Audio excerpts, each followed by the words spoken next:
Bonjour à tous, ici Xavier et bienvenue dans cette première vidéo de présentation de mon jeu de société La Bataille du Climat. La première chose à savoir, c'est que La Bataille du Climat est un jeu de société coopératif où tous les joueurs doivent collaborer pour gagner. Soit ils sauvent l'humanité et ils gagnent, soit ils ne la sauvent pas et ils perdent. Pour la sauver, c'est simple, les joueurs ont 36 tours pour réduire les gaz à effet de serre des 2/3. Autrement dit, de faire passer le chiffre de 97 qui est ici à 33, avant le 36e tour de jeu. Comme vous pouvez le voir sur le plateau, la Terre est divisée en 9 régions. Nous avons l'Amérique du Nord, l'Amérique latine, l'Afrique, le Moyen-Orient qui exporte beaucoup de pétrole, l'Europe, l'Inde, la Russie et la Chine, plus tous leurs satellites, et le bloc australo-indonésien. Ces 9 régions ont chacune un petit tableau de commande qui représente leurs différents paramètres.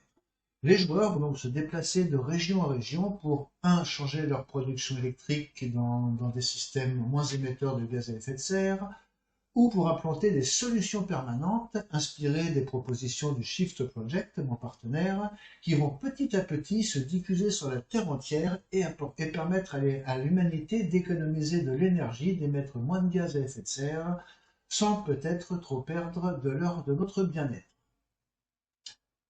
Les joueurs, qui sont de 3 à 5, vont donc incarner un personnage et utiliser les influences du personnage pour agir. Les influences sont au nombre de 6. Nous avons les militaires ici, les médias, les industriels, les ONG, les politiques et l'éducation qui regroupe aussi le monde de la santé. Prenons un personnage au hasard complètement, Monsieur Jean-Paul Dracovici.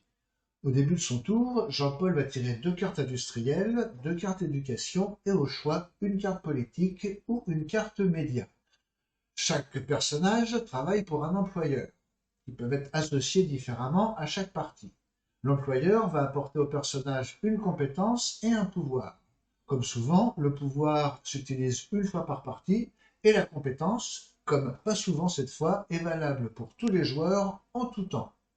Une fois qu'on est habitué au jeu, on passe en mode expert et on rajoute une faiblesse à l'employeur, mais je sais d'expérience que les faiblesses sont les choses les plus dures à se rappeler quand c'est notre tour de jeu. Donc au début, durant les premières parties, on les ignore.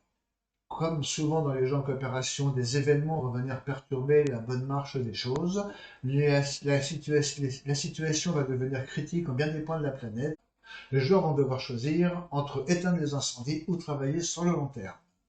Un peu plus d'explications dans la prochaine vidéo, et en attendant, je vous souhaite à toutes et tous, pour être à la mode, une très belle et bonne fin de journée. À tout bientôt, c'était Xavier sur le canal La Bataille du Climat.